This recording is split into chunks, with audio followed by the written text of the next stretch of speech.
Bonjour à tous et bienvenue dans mon coin hockey. Aujourd'hui, on va parler des Stars de Dallas. Il y a 2 ans, les Stars de Dallas ont terminé premier dans leur division, mais l'année passée, ça n'a pas si bien été. Les Stars ont terminé au 6e rang de leur division.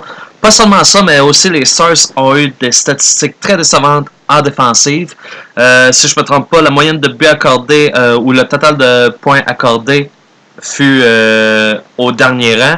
29e pour le désavantage numérique également. Les Stars de Dallas étaient dus pour un gros remue-ménage et tout a commencé par ce qui s'est passé derrière le banc. Lindy Ruff, au terme de son contrat, a été remercié et on a ramené un coach, un certain Ken Hitchcock. Si vous vous souvenez bien, Ken Hitchcock a été présent à Dallas à la fin des années 90, au moment où Dallas a monté au pouvoir et ont remporté la Coupe Stanley. C'était Ken Hitchcock qui était le coach à ce moment-là. Et quelque chose qui est très intéressant, c'est que Ken Hitchcock est le genre de coach qui va vraiment mettre l'emphase sur le jeu défensif. Donc, ce sera très intéressant de voir ce que le système de jeu de Ken Hitchcock va avoir comme impact à Dallas. Pas seulement ça, mais aussi les Stars, qui ont été limités à seulement 34 victoires la saison dernière, ont dû procéder pas seulement à un changement derrière le banc, mais à un changement sur la patinoire. Donc, on va regarder à quoi ressemble la composition de l'équipe et on peut le voir, tous les changements qui ont été produits. Il y a eu des départs, bien entendu. Antiniemi, le gardien de but, ça ne fonctionnait pas avec lui. On l'a laissé partir. Il y a un autre gardien de but, c'est quoi? C'est-tu... j'ai... Arthurie, c'est pas les Conan, on revenait plus tard. L'autre gardien de but, qui également ça fonctionnait pas, mais en tout cas, un des deux est parti, et l'autre, dans son cas, il va être Lettonen, je pense que c'est Lettonen son nom. Pardon pour le petit délai. Lettonen va être le numéro 2 à Dallas. Patrick Sharp est parti, Aleshemski est parti et Cody Eakin est parti. Donc, 4 joueurs sont partis. Et qu'est-ce qu'on a amené? Premièrement, on a amené le gros Ben Bishop. Pas pour dire que c'est un gros lard, mais pour dire que c'est un gardien de but qui prend beaucoup de place devant les filets. Puis un peu au style de Carey Price, il bouche très bien les trous. Ben Bishop a le potentiel d'être un des meilleurs gardiens de but année après année. On l'a surtout connu... tout d'abord à Ottawa, par la suite un long passage à Tampa Bay. L'an dernier, si je ne me trompe pas, il était avec Los Angeles et là, il s'amène comme numéro 1 à Dallas. Très content pour les Stars parce que c'est un très bon gardien de but. Il est gros, il prend de la place, il couvre les trous. Donc, ça va faire un bon numéro 1 à Dallas. Pas seulement ça, mais à la défensive, Mark Method.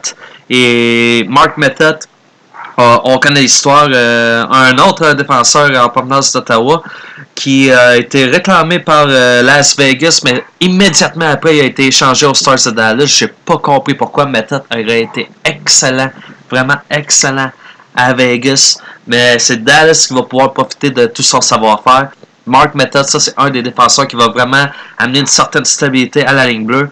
Et il faudrait aussi rajouter le défenseur recru Miro Heiskanen. Heiskanen, si je ne me trompe pas, a été repêché 3e au total l'an passé. Oui, c'est bien ça.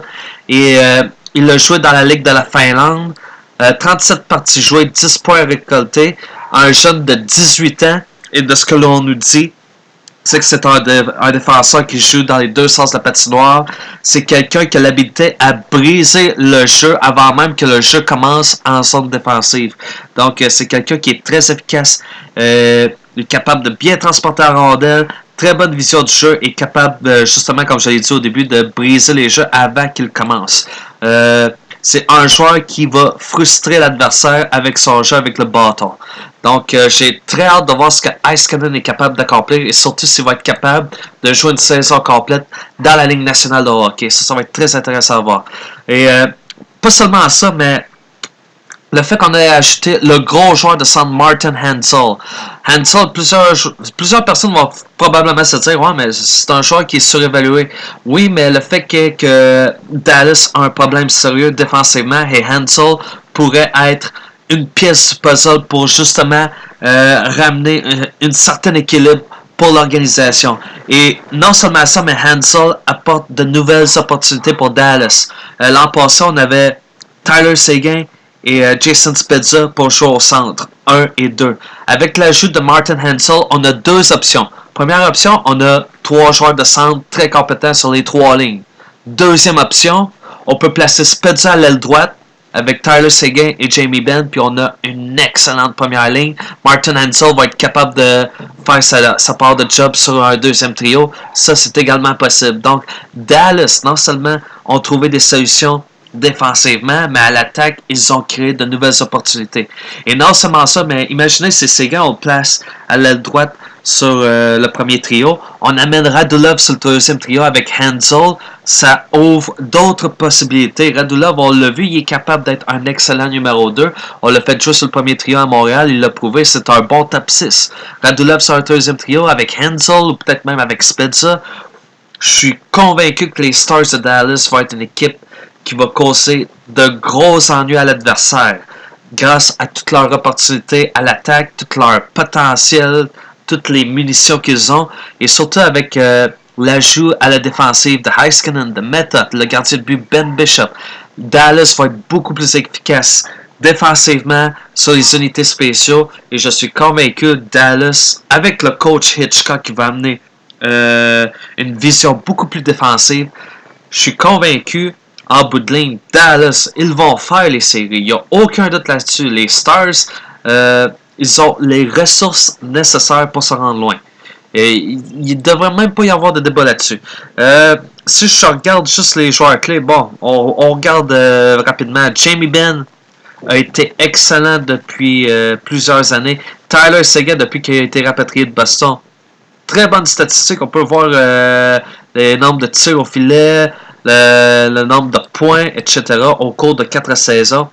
Alexander Radulov qui revient de la KHL, qui a passé une saison à Montréal, un genre de warm-up, un genre de échauffement. Et là, il s'amène avec Dallas, avec une équipe qui a beaucoup plus de munitions. Je suis convaincu que Radulov va être capable d'être encore plus productif qu'il a été à Montréal. Jason Spezza, placez-le à l'aile droite en compagnie de Spezza et de Ben, ça va être excellent. Ça va être un premier trio qui va faire peur. Défensivement, j'ai déjà mentionné Method et le jeune Heiskanen. Mais ça va être important de voir ce que Klingberg et Honka vont être capables de faire à la ligne bleue.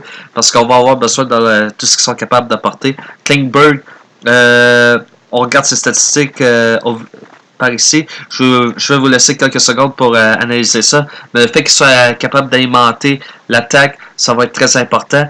Ulius Honka, de ce que je vois, c'est un très jeune joueur. On parle d'un joueur de 21 ans et qui a réussi à récolter 25 points et un total de 175 tirs au filet. Honka, il est capable. Vraiment, il est capable. Je suis sûr qu'il va être... on parle souvent qu'il y a une certaine diminution dans le rendement dans le sophomore season, dans la deuxième année. Dans le cas de Honka, je m'attends à avoir une certaine progression plutôt qu'un ralentissement. Et surtout avec tout ce qu'on en a apporté au sein de l'organisation, l'équipe est stackée. Il y a plusieurs munitions, comme je l'ai dit à quelques reprises. Honka, je vois continuer sa progression. Et bien entendu, devant le filet, Ben Bishop. Bishop, c'est un excellent gardien de but. On parle d'un gars qui a été finaliste pour le trophée Vizina. Je trouve que ça a été une excellente addition. Et le voilà le gardien de but, Kerry Littonen. Donc, avec Littonen comme numéro 2 puis Bishop comme numéro 1, Dallas est bien équipé, mais il faut que Bishop reste en santé, bien entendu. Et donc, c'est ça pour les Dallas. Bien entendu, il va falloir regarder certaines statistiques. Ce qui va être important, vraiment, c'est l'efficacité lors du désavantage numérique qui a été atroce l'an passé. Ça a été tellement mauvais que ça a été le pire dans l'histoire de la franchise en comptant les années des North Stars du Minnesota. Donc, il va vraiment falloir observer comment est-ce que les Stars de Dallas vont s'ajuster en termes des unités spéciaux. J'ai pas vraiment grand-chose à dire à rajouter, je devrais dire. J'aime beaucoup ce qui a été ajouté à l'équipe. Contrairement aux Canadiens de Montréal, on voit que les Stars ont vraiment adressé des problèmes très très sérieux. On a trouvé des solutions devant les filets, à la ligne bleue, à l'attaque. Tout a été adressé, même derrière le banc pour ce qui est des coachs. Pour ce qui est du Canadien de Montréal, avec Claude Julien, je trouve que c'est correct. L'arrivée de Jonathan Drouin, je trouve que c'est correct. Mais il est où le défenseur quarterback pour le Canadien de Montréal avec Markov qui est parti. Ales Chomsky, c'est pas une amélioration contrairement à Alexander Radulov. Et on n'a toujours pas de joueur de centre numéro 1, voire même un joueur de centre numéro 2 à Montréal. On n'a toujours pas ça. On essaye le petit Drouin au centre. Dans ma tête, ça reste un ailier gauche. Mais si on place Drouin au centre, Pacioretty à gauche, Chomsky à droite, ça va être un trio qui va être comparable à ce qu'on a vu l'an passé, j'ai comme l'impression. Deuxième trio, on a Dano peut-être. On va avoir Galchenyuk, puis peut-être un Lekanen peut-être, je suis pas sûr. Mais contrairement à ce qu'on a vu à Dallas Canadien, on n'a pas réussi à trouver des solutions. On s'est même tiré dans le pied en laissant partir Sergachev. Bien content de voir Drouin s'amener puis qu'on va l'essayer au centre puis ça a l'air de marcher, mais Montréal est plusieurs pas en arrière de ce que j'ai vu à Dallas. Les Stars vraiment sont très très bien équipés, que ce soit au centre, que ce soit à l'aile droite, à l'aile gauche, à la ligne bleue, derrière le filet. Le personnel des coachs, j'aime tout ce qui a été apporté à Dallas. J'aime le tout. J'aime beaucoup, beaucoup ça. Non seulement je vois les Stars comme étant une équipe qui va faire les séries, mais je vois une équipe qui est capable de se rendre en deuxième, voire même en troisième rang des séries. Ils sont capables. J'ai confiance en eux. Donc, c'était mon opinion. Les Stars, une équipe qui s'est très grandement améliorée et selon mon point de vue, ça pourrait être l'équipe qui s'est le plus améliorée durant la saison morte. Donc, je lève mon chapeau aux Stars de Dallas. Vraiment, ça a été excellent. Ils ont adressé tous les problèmes comme il se devait. Ça a été superbe de les voir. C'est dommage que ce ne soit pas les Canadiens de Montréal, mais les Stars, vraiment, je dois l'avouer, vous avez fait un travail excellent. Ça a été excellent. Donc, j'arrête la vidéo là-dessus. Laissez-moi des commentaires, dites-moi ce que vous en pensez et on se reparle un peu plus tard.